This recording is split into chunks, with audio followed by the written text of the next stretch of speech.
வணக்கம்.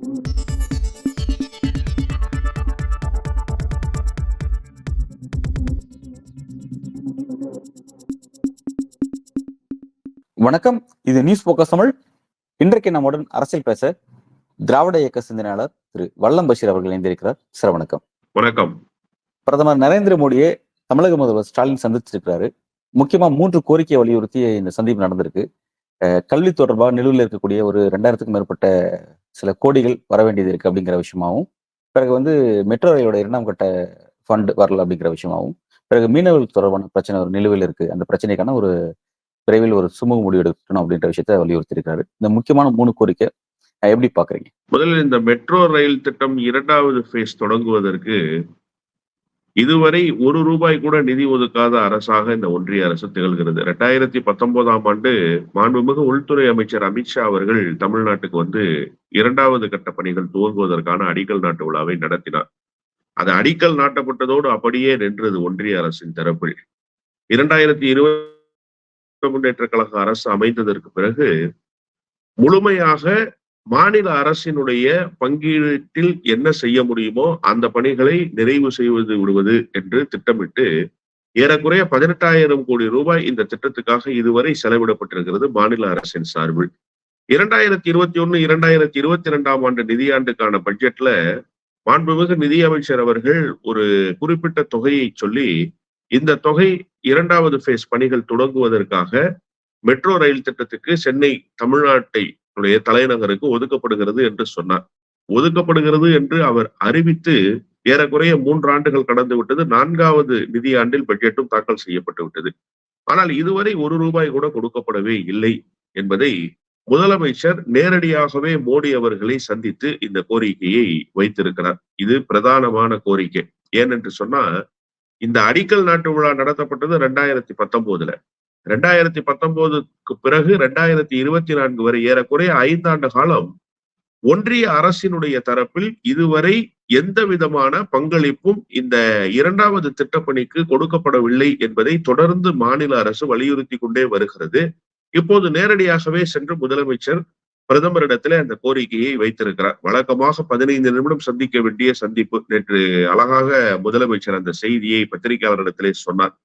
15 நிமிடம் அவகாசம் கொடுப்பார்கள் எப்போதும் முதலமைச்சர்களுக்கு. 15 நிமிடமே அவகாசம் கொடுத்தார். ஆனால் 45 நிமிடம் பேசினார் என்று சொன்னார்.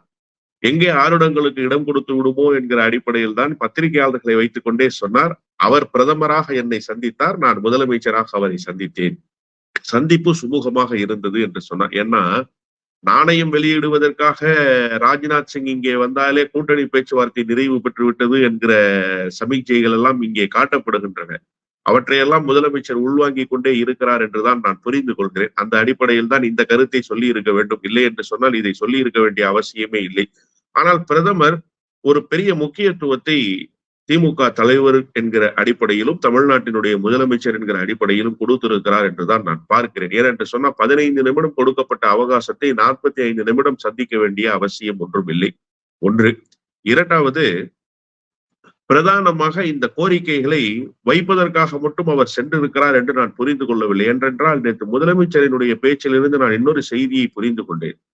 கல்விக்காக ஒதுக்க வேண்டிய நிதியை நீங்கள் இதுவரை ஒதுக்கவில்லை. 2000 கோடி ரூபாய் பாக்கி இருக்கிறது, அதை தாருங்கள் என்று கேட்பதற்காக சென்ற போது மிக முக்கியமாக ஒரு செய்தியை முதலமைச்சர் சொல்லி இருப்பதாக நேற்றைக்கு பத்திரிகையாளர் சந்திப்பிலே முதலமைச்சர் டெல்லியில் இருந்து கொண்டே சொன்னார்.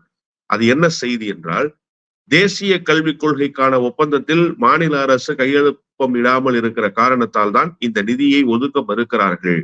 தேசிய கல்விக் கொள்கையை விட தலை சிறந்த திட்டங்களை தமிழ்நாடு செயல்படுத்தி கொண்டிருக்கின்றது. மும்மொழி கொள்கையில் நாங்கள் உடன்படவில்லை. மும்மொழி கொள்கையில் எங்களுக்கு உடன்பாடு இல்லை, எங்கள் மாநிலத்துக்கு உடன்பாடு இல்லை. ஆனால் ஒன்றிய அரசு மாநில அரசுக்கு வாய்மொழி வாக்குறுதியாக நாங்கள் எந்த மொழியையும் திணிக்க மாட்டோம் என்று சொல்கிறார்களே தவிர, தேசிய கல்விக் கொள்கைக்கான ஒப்பந்தத்தில் அந்த சரத்துகள் சேர்க்கப்படவும் இல்லை. எழுத்துப்பூர்வமாக எந்த இடத்திலும் அந்த உத்தரவாதம் இல்லாத காரணத்தால் நாங்கள் அதில் கையொப்பம் இடுவதற்கு, அந்த ஒப்புதலை தருவதற்கு தயாராக இல்லை.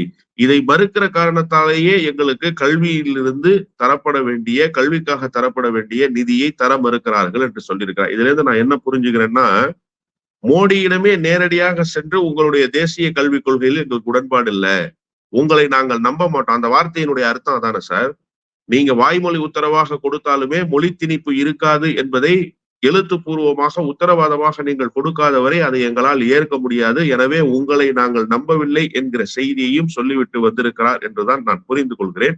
நீங்கள் குறிப்பிட்டதை போல மீனவர்கள் பிரச்சனை. ஏனென்று சொன்னா மோடி அதிகாரத்துக்கு வந்ததற்கு பிறகு ஒரு மீனவனை கூட தொட முடியாது என்று இங்கிருந்து கொண்டு பாரதிய ஜனதா கட்சியினர் பேசினார்கள். கடல் தாமரை மாநாடுகள் எல்லாம் நடத்தப்பட்டது அதன் காரணமாகத்தான். ஆனால் இன்றைக்கு என்ன நிலைமை? நம்முடைய மீனவர்களை கைது செய்வது மட்டுமல்ல, மீனவர்களை அழைத்து சென்று அங்கே கொடுமை செய்து அவர்களினுடைய தலைமுடியை மலித்து மொட்டையடித்து இங்கே அனுப்புகிற ஒரு வேலையையும் அவர்கள் செய்கிறார்கள் என்கிற காட்சிகளை இப்போது சமீப காலமாக நாம் பார்க்கிறோம். இப்போது ஆட்சி மாற்றம் நடந்திருக்கிறது. இனிமேலாவது நீங்கள் நேரடியாக தலையிட்டு பேசி எங்களுடைய மீனவர்களை எந்த விதமான அச்சுறுத்தலும் இல்லாமல் மீன்பிடி காலங்களில் அவர்கள் மீன்பிடிப்பதற்கு உத்தரவாதங்களை பெற்றுக் கொடுங்கள். ஏற்கனவே சிறைபிடிக்கப்பட்டிருக்கின்ற விசைப்படகுகளை மீட்டுக் கொண்டு வந்து தாருங்கள் என்கிற கோரிக்கையை வைத்திருக்கிறார். இது மூன்றும் பிரதானமான கோரிக்கை என்று சொல்லி இருக்கிறார்.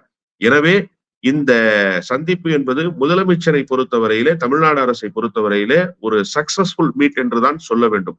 தேசிய கல்விக் கொள்கைக்கு நாங்கள் உடன்பட மாட்டோம் என்பதையும் நேரடியாக பிரதமரிடத்திலே சொல்லிவிட்டார்.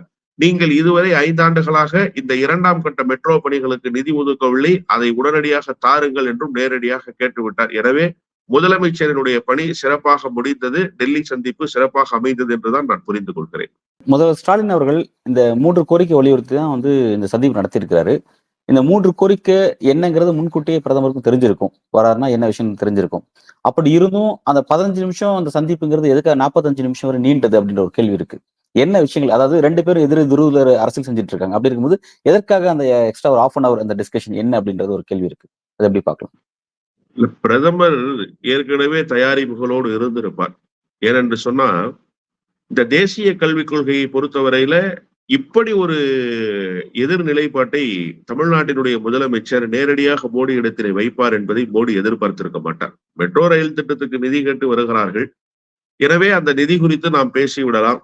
மீனவர்கள் பிரச்சனை வழக்கமான பிரச்சனை தான், அதற்கும் நாம் பதில் சொல்லிவிடலாம். தேசிய கல்விக் கொள்கையை பொறுத்தவரையில நீங்க இந்த ஒப்பந்தத்தில் கையொப்பமிட மறுக்கிற காரணத்தால், தேசிய கல்விக் கொள்கையை ஏற்க மறுக்கிற காரணத்தால் எங்களுக்கு நிதி ஒதுக்குவதில் இடர்பாடு இருக்கிறது என்று சொல்லி அவரை வழி அனுப்பி வைக்கலாம் என்று பிரதமர் அவர்கள் நினைத்திருக்க கூடும். ஆனா உங்களுடைய எழுத்துப்பூர்வமான அந்த ஒப்பந்தத்தில் நீங்கள் சொல்லி இருக்கக்கூடிய எந்த மொழியையும் நாங்கள் திணிக்க மாட்டோம் என்கிற அந்த வாய்மொழி உத்தரவை ஏன் நீங்கள் உத்தரவாதமாக கொடுக்க கூடாது என்கிற கேள்வி இருக்குல்ல, இதை மோடி எதிர்பார்த்திருக்க மாட்டார். ஒன்று. இரண்டாவது, தமிழ்நாடு முதலமைச்சரை பொறுத்தவரையில தேசிய கல்விக் கொள்கையை விட தலை சிறந்த திட்டங்களை நேற்றைக்கு அவர் பத்திரிகையாளர் சந்திப்பில் அதைத்தான் வலியுறுத்தி சொன்னார். காலை உணவு திட்டம் இங்கே செயல்படுத்தப்படுகிறது. 2 கிலோமீட்டருக்கு ஒரு நடுநிலைப்பள்ளி, 1 கிலோமீட்டருக்கு ஒரு துவக்கப்பள்ளி. இப்படி இந்த கல்வி கட்டமைப்பை தேசிய கல்விக் கொள்கை இல்லாமலேயே மாநில கல்விக் கொள்கையிலேயே நாங்கள் வளமாக வைத்திருக்கிறோம், சிறப்பாக நடத்தி கொண்டிருக்கிறோம் என்கிற செய்தியை சொன்னார். இதையெல்லாம் மோடி இடத்துல விரிவாக எடுத்து சொல்லி இருக்கக்கூடும். அதற்காக இந்த சந்திப்பு 45 நிமிடம் நீடித்திருக்கும் என்றுதான் நான் புரிந்து கொள்கிறேன். அதை தவிர வேறு எந்த சிறப்பு செய்திகளோ அரசியல் லாப நட்ட கணக்குகளோ இந்த சந்திப்பில் அமைவதற்கான வாய்ப்புகளே இல்லை. இப்படியெல்லாம் செய்திகள் உலா வரக்கூடாது என்கிற ஒரே காரணத்தால் தான் மீண்டும் மீண்டும் அழுத்தி சொன்னார் முதலமைச்சர் அவர்கள். அவர் பிரதமராக சந்தித்தார், நான் முதலமைச்சராக சந்தித்தேன், சந்திப்பு சுமூகமாக இருந்தது என்று சொல்லி. யாரும் பாரதிய ஜனதா கட்சியினுடைய தரப்பில் ஏன் நீங்கள் 45 நிமிடம் அவருக்கு அவகாசம் கொடுத்தீர்கள் என்று கேட்பதில்லை. என்ன சொல்கிறார்கள்? என்னதான் எதிர்நிலைப்பாட்டில் இருந்தாலும் பிரதமர் தாயுள்ளத்தோடு தமிழ்நாட்டு முதலமைச்சரை சந்தித்தார். தாயுள்ளத்தோடும் சந்திக்கவில்லை, தந்தையுள்ளத்தோடும் அவர் சந்திக்கவில்லை. அவர் சந்திக்க வேண்டியது கடமை. நிதியை தாருங்கள் என்று கேட்க வேண்டியது தார்மீக கடமை. நிதியை கொடுங்கள் என்று சொல்ல வேண்டியது தார்மீக கடமை. அந்த கடமையில் நின்று முதலமைச்சர் பிரதமரை சந்தித்திருக்கிறார், பிரதமர் முதலமைச்சரை சந்தித்திருக்கிறார். ஏன் யாருமே கேட்பதில்லை? 15 நிமிடம் அவகாசம் கொடுத்து விட்டு 45 நிமிடம் எதற்காக நீங்கள் தமிழ்நாட்டு முதல்வரை உட்கார வைத்து பேசினீர்கள் என்று யாராவது பாரதிய ஜனதா கட்சியினரை பார்த்து கேள்வி எழுப்புகிறார்களா? கேள்வி எழுப்புவதில்லை. மாறாக தமிழ்நாட்டினுடைய முதலமைச்சரை பார்த்துத்தான் கேள்வி எழுப்புவார். இப்ப ராஜ்நாத் சிங் விஷயத்துல கூட அதுதான் நடந்தது. எதற்காக திராவிட முன்னேற்ற கழகத்தினுடைய தலைவராக முதலமைச்சராக இருந்த முத்தமிழறிஞர் டாக்டர் கலைஞர் அவர்களினுடைய நாணய வெளியீட்டு விழாவுக்கு ஏன் ராஜ்நாத் சிங் வந்தார் என்று யாராவது கேட்டிருக்க வேண்டுமா? இல்லையா? ஏன் ராஜ்நாத் சிங் வந்தாரு? ராஜ்நாத் சிங்கை ஏன் நீங்க அனுப்பி வச்சீங்க? உங்களோடு எல்லா வகையிலும் முரண்படுகிறார்கள். உங்களுக்கு நேர் எதிர் அரசியல் நிலைப்பாட்டை எடுத்திருக்கிறார்கள். திராவிட முன்னேற்ற கழகத்தினுடைய தலைவராக இருந்த கலைஞரும் உங்களுக்கு நேர் எதிர் அரசியல் நிலைப்பாட்டை கடந்த காலங்களில் எடுத்தார். தேசிய ஜனநாயக கூட்டணியில் இல்லாத காலங்கள் போக மீதி இருந்த ஏனைய காலங்களில் பாரதிய ஜனதா கட்சியினுடைய நேர் எதிர் நிலைப்பாட்டை தானே எடுத்தார்கள். அப்படி இருந்த ஒரு தலைவருக்கு ஏன் நாணய வெளியீட்டு விழாவுக்கு ராஜ்நாத் சிங் வந்தார் என்று கேட்க வேண்டுமா இல்லையா? அப்படி யாருமே கேட்கவில்லை. ராஜ்நாத் சிங்கை அழைத்ததன் மூலமாக பாஜகவோடு இணக்கமாக போகிறது திமுக. திமுகவுக்கு பாஜகவோடு போக வேண்டிய எந்த விதமான காரணிகளும் இப்போது இல்லை. மாறாக ஏதாவது ஒரு மாநிலத்தினுடைய முதலமைச்சரினுடைய ஆதரவு தங்களுக்கு கிடைத்தால் அது ஒரு மிகப்பெரிய பலம் என்று கருதுகிற நிலையில் பாரதிய ஜனதா கட்சி இன்றைக்கு இருக்கிறது. பாரதிய ஜனதா கட்சிக்குத்தான் மாநில முதலமைச்சரினுடைய ஆதரவு தேவைப்படுகிறதே தவிர, மாறாக திராவிட முன்னேற்ற கழகத்துக்கு பாரதிய ஜனதா கட்சியினுடைய ஒத்துழைப்போ அல்லது பிரதமருடைய கடைக்கண் பார்வை பட வேண்டும் என்கிற அவசியமோ இல்லை. அதற்கு சிறந்த உதாரணம் இந்த மெட்ரோவினுடைய 2வது கட்ட பணிதான். ஒன்றிய அரசு நிதி கொடுங்கன்னு இப்பவும் தார்மீக அடிப்படையில் கேட்கிறார்களே தவிர, ஒன்றிய அரசு நிதி கொடுக்கணும்னு உட்கார்ந்து இருந்தாங்களா? ஒன்றிய அரசு நிதி ஒதுக்கவில்லை என்ற பணிகள் துவங்காமல் இருந்ததா? 18,000 கோடி ரூபாய் மாநில அரசினுடைய தொகுப்பிலிருந்து போயிருக்கு சார் நிதி. அப்போ நீங்க கொடுக்கலன்னு சொன்னாலும் இந்த பணிகளை நாங்கள் நிறைவேற்றுவோம், நீங்கள் கொடுக்கவில்லை என்று சொன்னாலும் இந்த பணிகள் நடைபெறும். இப்ப தேசிய கல்விக் கொள்கை விஷயத்துல கூட அதைத்தான் முதலமைச்சர் சொல்லிவிட்டு வந்திருக்காரு. என்ன சொல்றாரு?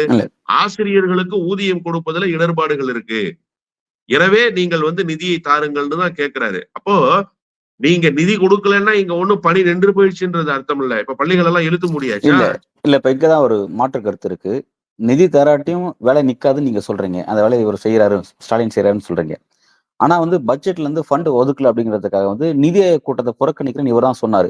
அப்ப நிருபர்கள் கேட்ட கேள்விக்கு ஃபண்ட் வராம நீங்க எப்படி சமாளிப்பீங்கன்னு கேட்கும்போது, இவ்வளவு வரை என்ன பண்ணோம், அதை தான் செய்ய போறோம், அவங்ககிட்ட போய் நிக்க மாட்டோம் நாங்க அப்படின்ற அளவுல தான் தன்னோட கருத்தை பதிவு பண்ணாரு, பிரஸ் மீட்ல பதிவு பண்ணாரு பார்த்தோம். பட் இன்னைக்கு அவர் போய் கேட்கிறாரு செய்யறாரு அப்படிங்கும்போது ஏன் இந்த ஸ்டாண்ட் மாறுது அவர்கிட்ட? அப்ப இந்த கேள்வி வர நோக்கி வரும்ல சார். நிதி ஆயோக் கூட்டங்களில் போய் நிதியை பெற்று வர முடியாது. முதல்ல அதை நீங்க நல்லா தெரிஞ்சுக்கங்க. இந்த நிதி ஆயோக் என்கிற அமைப்பு பாரதிய ஜனதா கட்சியால் உருவாக்கப்பட்ட அமைப்பு. பலரும் தவறாக புரிந்து கொள்கிறார்கள். நிதி ஆயோக் கூட்டங்களில் பங்கேற்பது என்பது நிதியை கேட்டு பெறுவதற்காக அல்ல, இது அதற்கான கட்டமைப்பும் அல்ல. மாறாக நிதி ஆயோக் கூட்டத்தில் பங்கேற்காமல் இருந்தது என்பது இந்த பட்ஜெட்ல முழுமையாக தமிழ்நாடு புறக்கணிக்கப்பட்டது என்பதற்காக.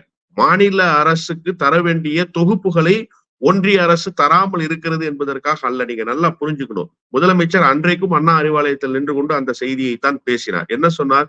பட்ஜெட்ல மாநில அரசு முழுமையாக புறக்கணிக்கப்பட்டிருக்கு. எப்படி புறக்கணிக்கப்பட்டிருக்கு? தென் மாநிலங்கள் எல்லாம் பெரிய அளவுல புறக்கணிக்கப்பட்டிருக்கிற நேரத்திலும் தென் மாநிலத்தில் குறிப்பாக தமிழ்நாடு ஒரு மாற்றாந்தாய் மனப்பான்மையோடு நடத்தப்பட்டிருக்கிறது.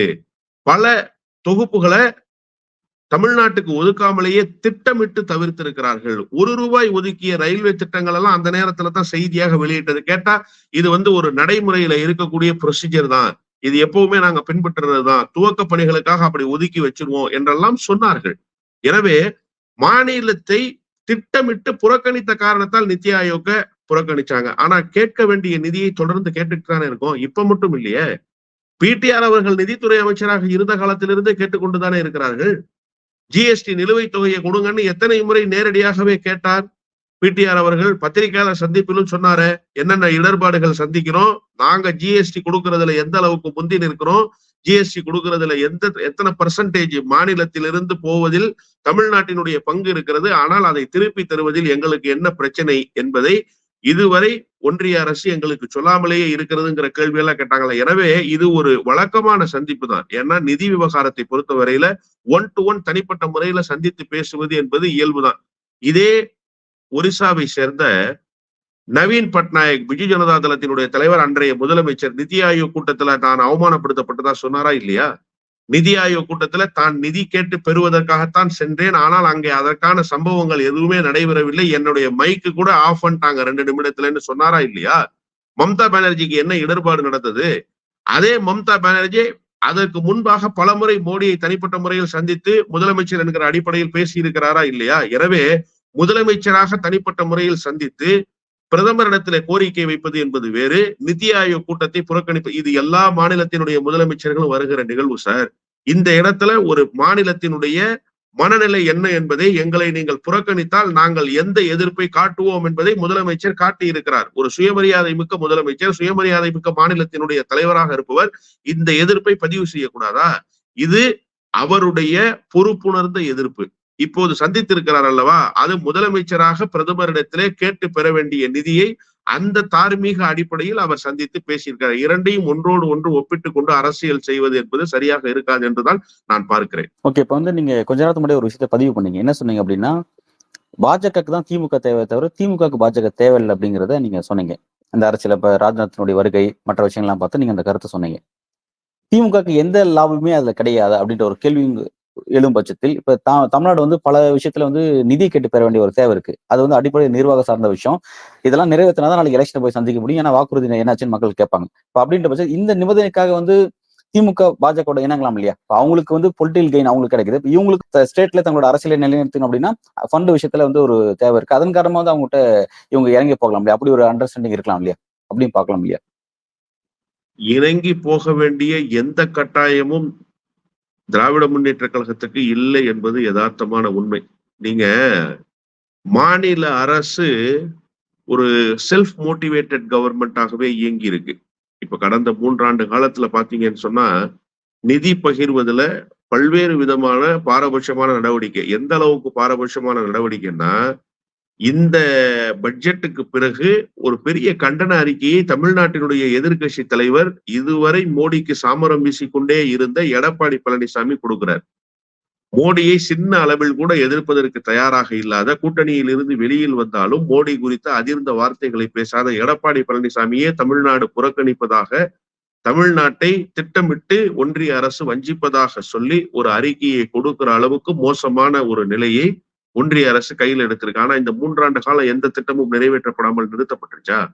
அதனாலதான் நான் சொன்னேன், ஒரு செல்ஃப் மோட்டிவேட்டட் கவர்மெண்ட் போல இந்த கவர்மெண்ட் இயங்கி கொண்டே இருக்கிறார்கள். இது இந்த அரசு மட்டும் இல்ல சார், ஒன்றிய அரசு ஒத்துழைப்பு இல்லாமல் பல்வேறு மாநில அரசுகள் அப்படி இயங்கி இருக்கு. இதே பிரச்சனை கேரளாவுக்கும் இருக்கு. மம்தா பானர்ஜி இதே பிரச்சனையைத்தான் சொல்கிறார். மேற்கு வங்கத்துக்கு இதே போன்றது ஒரு பிரச்சனை இருப்பதாகவே சொல்கிறார். எதிர்கட்சிகள் ஆளுகிற மாநிலங்களில் எல்லாம் இதே போன்ற நடவடிக்கையை ஒன்றிய அரசு திட்டமிட்டு மேற்கொள்கிறது என்பது எதிர்கட்சி ஆளுகிற மாநிலங்களினுடைய முதலமைச்சர்களுடைய குற்றச்சாட்டு. ஆனால் அந்த மாநிலங்களில் எல்லாம் திட்டங்கள் செயல்படுத்த முடியாமல் போயிடுச்சா? அந்த மாநிலத்துக்கென்று இருக்கக்கூடிய நிதி வருவாய், அந்த மாநிலத்துக்கென்று இருக்கக்கூடிய உள்கட்டமைப்புகள், இவற்றையெல்லாம் வைத்துக் கொண்டு எந்த அளவுக்கு சிறப்பாக செயல்படுத்த முடியுமோ அந்த அளவுக்கு சிறப்பாக செயல்படுத்தி கொண்டிருக்கிறார்கள். பாரதிய ஜனதா கட்சிக்கு என்ன நிலைமைன்னா, 3.0 அரசு அமைந்ததற்கு பிறகு இவர்கள் குறிப்பிடுவதை போல இந்த அரசு ஒரு மிகப்பெரிய நெருக்கடியை சந்தித்துக் கொண்டிருக்கிறது. காரணம், இவர்களுக்கு முழுமையான மெஜாரிட்டி கிடைக்கல. அதனால எந்த வகையில குறைஞ்சு போயிட்டாங்கிற ஒரு கேள்வி இருக்குல்ல. முதல் மசோதாவே தோல்வியை தழுவி இருக்க, ஜாயிண்ட் பார்லிமெண்டரி கமிட்டிக்கு போயிருக்கிற, நிதி ஆயோக் கூட்டத்துக்கு வராத முதலமைச்சர்களை எல்லாம் வாங்கன்னு நீங்க அழைத்து கூட்டத்தை கூட்ட வேண்டிய கட்டாயம் இருக்க. நிதி ஆயோக் கூட்டம், பிரதமர் வருகிறார், பிரதமரை சந்திப்பதற்கான ஏற்பாடுகள், நிதி அமைச்சர் தலைமையில் கூட்டம் நடைபெறுகிறது. அறிவிப்பு வெளியிட்டோன்னு முதலமைச்சர்கள் வரணும்ல சார். முதலமைச்சர்கள் வர மறுக்கிறார்களே. ஒவ்வொரு முதலமைச்சரையும் தேடி போய் அழைக்க வேண்டிய கட்டாயம் இருக்குது. அப்போ மாநில அரசுகள் முழுமையாக ஒன்றிய அரசுக்கு ஒத்துழைப்பு கொடுக்காத ஒரு போக்கு இந்த அரசு, புதிய அரசு அமைந்ததற்கு பிறகு இருக்கிறதா இல்லையா? பல்வேறு மாநிலத்தினுடைய முதலமைச்சர்கள் முரண்படுகிறார்களா இல்லையா? அதுல ஏதாவது ஒரு முதலமைச்சர் ஒரு பாசிட்டிவ் சிக்னலை கொடுத்தா அது ஒரு பெரிய பொலிட்டிக்கல் மைலேஜாகவும் ஒன்றிய அரசுக்கு அமையும். மோடியினுடைய தலைமையிலான அரசுக்கு அது இன்னும் கூடுதலான வலு சேர்க்கும் என்று பாரதிய ஜனதா தான் கருதுகிறது. பாரதிய ஜனதா அப்படி கருதுவதில் நியாயமும் இருக்கிறது, இல்லைன்னு நம்ம சொல்ல முடியாது. ஏன்னா ஒரு பெரிய டால் லீடர்னு சொல்லப்படுகிற மோடி தன்னுடைய ஆளுகையில் இருக்கிற மாநிலத்தினுடைய முதலமைச்சர்களுக்கு கூட கட்டுப்படுத்தி வைத்துக் கொள்ள முடியவில்லையா என்கிற கேள்வியை எல்லோரும் கேட்கிறாங்கல்ல. அதற்கு அவர் பதில் சொல்ல முடியாமல் தடுமாறுகிறார்ல இந்த ஆட்சி காலத்துல. எனவே அதற்கு ஒரு பாசிட்டிவ் ரேஸ் கிடைத்தால் அது மகிழ்ச்சி தான் என்கிற அடிப்படையில் பாஜக தான் நகர வேண்டுமே தவிர எந்த மாநில கட்சிக்கும் அந்த கட்டாயம் இல்லை என்றே நான் கருதுகிறேன். என்னோட நிறைவு கேள்வி அப்படிங்கிறது, எதிர்கட்சி ஆளக்கூடிய மாநிலங்களை பாஜக எப்படி ஹேண்டில் பண்ணுது, மோடி எப்படி ஹேண்டில் பண்றாங்கிறது நல்லா தெரிஞ்ச விஷயம். ரெண்டாவது, கூடுதலா பாத்தீங்கன்னா திமுக பாஜக வந்து ஐடியாலஜி கான்ட்ரவர்சி இருக்கு. இப்படி இவ்வளவு பிரச்சனை எல்லாம் இருந்துகிட்டு எப்படி இந்த சந்திப்புங்கிறது மகிழ்ச்சிகரமா அமைஞ்சிச்சு அப்படின்னு ஸ்டாலின் சொல்றாருன்னு தெரியல. ரொம்ப மகிழ்ச்சிகரமா அமைஞ்சிச்சுன்னு சொன்னாரு. எப்படி வந்து இவ்வளவு கான்ஃபிளிக்ட் வச்சுட்டு அந்த மகிழ்ச்சிகரமான சந்திப்பு நடந்து முடிஞ்சது? சார், ஒரு முரண்பாட்டுடைய ஒரு தலைவரை, பிரதமர் குறித்த கடுமையான விமர்சனங்களை வைத்திருக்கிற இன்னொரு தலைவர் முதலமைச்சராக போய் சந்திக்கிறார். 15 நிமிடம் அவகாசம் கொடுக்குறாங்க. 15 நிமிடம் அவகாசத்தில் சந்தித்து விட்டு தன்னுடைய கோரிக்கைகளை எல்லாம் சொல்லிவிட்டு பிரதமரை சந்தித்து விட்டு வரலாம் என்று செல்கிற முதலமைச்சர் 45 நிமிடம் அங்கே உட்கார வைக்கப்பட்டு அவரோடு ஆலோசனைகளில் மோடி ஈடுபடுகிறார். தன்னுடைய கோரிக்கையை எல்லாம் தெளிவா சொல்லிவிட்டு இதெல்லாம் நான் சொல்லியிருக்கிறேன், தலைப்புச் செய்திகளா புல்லட் பாயிண்ட்ஸா உங்களுக்கு சொல்றேன்னு சொல்லி முதலமைச்சர் வெளியில் தகவலை சொல்கிறார். இது மகிழ்ச்சியான சந்திப்பு தானே? ஏன்னு சொன்னா அவர் எந்த நோக்கத்துக்காக போனாரோ அந்த நோக்கத்தை சொல்லிட்டாரு சார். இப்ப இதை செய்தாலும் முதலமைச்சருக்கு தான் கிரெடிட். இவர் வைத்த கோரிக்கையை ஏற்கவில்லைனாலும் முதலமைச்சருக்கு தான் கிரெடிட். என்னன்றதை நான் சொல்லிடுறேன். பொலிட்டிக்கலா இதுதான் விஷயமே. இப்ப ஏற்றுக்கொண்டார்னு வச்சுக்கோங்க மோடி, நேரடியா போய் கேட்டாருங்க முதலமைச்சர் கேட்டுக்கொண்டார். உடனடியாக மோடி அதை செய்து கொடுத்தார். போய் கேட்டு பெற்ற பெருமை முதலமைச்சருக்கு உண்டு. மனமாச்சரியங்களுக்கு இடம் கொடுக்காமல் மாநில நலனுக்காக தனக்கு எதிர் நிலைப்பாட்டை எடுத்திருந்தாலும், நீங்கள் சொன்னதை போல கொள்கையிலே முரண்பாடுகள் இருந்தாலும் பிரதமரை போய் சந்தித்தார் முதலமைச்சர் என்கிற பெருமை அவருக்கு சேரும். ஏற்கனவே அப்படித்தான் பேசுகிறார்கள். இன்னொன்று, செய்யவில்லைனாலும் முதலமைச்சர் எல்லா வகையிலும் இந்த மாநில நலனுக்காக போய் சந்திப்பதற்கு தயாராக இருந்தார், சந்தித்தார், கோரிக்கை வைத்தார். ஆனால் இப்போதும் கூட மாற்றாந்தாய் மனப்பான்மையோடு மோடி அரசு நடந்து கொள்கிறது. இந்த அரசு இப்போது கூட திராவிட முன்னேற்ற கழக அரசு என்றுதான் பார்க்கிறதே தவிர தமிழ்நாடு அரசு என்று பார்ப்பதில்லை என்கிற பார்வை மக்களிடத்துல சேரும். எனவே அவர் எந்த சைடு கோல் போனாலும் தனக்கு தான் அந்த பாயிண்ட்ஸ் கிடைக்கும் அப்படிங்கிறதுல உறுதியா இருந்தார். அதனால் மகிழ்ச்சிக்குரிய சந்திப்புன்னு சொல்றாரு. வேற இதுல என்ன சொல்லணும்? இல்ல நாங்க 2 பேரும் உள்ள போய் தள்ளுமுள்ளாயிடுச்சு, சண்டையாயிடுச்சு, நான் ஒரு கருத்து தெரிவிக்க அவர் ஒரு கருத்து தெரிவிச்சாருன்னு சொல்ல முடியாது இல்லையா? எனவே ஆரோக்கியமான சந்திப்பு, மகிழ்ச்சிகரமான சார் தெல்ல தெளிவா சொல்லிட்டாரா சார்? இப்படி எல்லாம் செய்திகள் உலா வரும் என்பதை முதலமைச்சர் உணர்ந்தே இருக்கிறார். ஏனென்றால் ராஜ்நாத் சிங் விட்டு போனதற்கு பிறகு திமுக மீது எரியப்பட்ட அம்புகள் எத்தனை என்பதை அவர் எதிர்கொண்டிருக்கிறார். அந்த நிலையில் இருந்து அவர் தெளிவாக ஒரே ஒரு செய்தி இத்தனை நாளா சொன்னாரா? எத்தனை சந்திப்புகள் இதுவரை சந்தித்திருக்கிறார்கள்? எந்த சந்திப்பிலாவது சொன்னாரா நான் முதலமைச்சராகவும் அவர் பிரதமராகவும் சந்தித்துக் கொண்டோம், சந்திப்பு மகிழ்ச்சிகரமாக இருந்ததுன்னு சொன்னார்? ஆனால் இந்த முதல் முறையாக சொல்கிறார் என்று சொன்னால் என்ன அர்த்தம்? டிஸ்கிளைமர் போட வேண்டிய கட்டாயம் வந்துவிட்டது அரசியல் களத்தில். எனவே அதை சொல்லித்தான் தன்னுடைய விளக்கத்தை, நிலைப்பாட்டை தெரிவிக்க வேண்டிய கட்டாயத்துக்கு முதலமைச்சர் வந்திருக்கிறார் என்றுதான் புரிந்து கொள்ள வேண்டியிருக்கிறது. இந்த சந்திப்பு குறித்து பத்திரிகையில வைக்கிற கேள்விங்கிறது ஒரு பிளைண்டான கேள்விகள் தான். ஆனா திமுக தரப்புல இருந்தும் திமுக ஆதரவாளர் தரப்புல இருந்தும் கொடுக்கக்கூடிய விளக்கம் என்னன்னா, திரும்ப ராஜ்நாத் சிங் விஷயத்தை கோட் பண்ணி தான் எல்லா இடத்துலையும் பேசுறாங்க. பட் எங்களோட கொஸ்டின்ஸ் அதை நோக்கியே இல்லை. ஆனா விளக்கம் கொடுக்குற அப்பப்ப அந்த நிகழ்ச்சி கோட் பண்ணி சொல்லிட்டு இருக்காங்க. சரி, அதுக்காக தான் அந்த கேள்விகள்லாம் முன்வைக்க வேண்டியதா இருந்துச்சு. மற்றபடி ஒண்ணும் இல்லை. சிறப்பான பயணம். இந்த கோரிக்கை வெற்றி அடைய தமிழக மக்கள், ஒட்டுமொத்த மக்களும் வாழ்த்துறோம் அப்படிங்கிறத பதிவு செஞ்சுக்கிறேன். மிக்க நன்றி.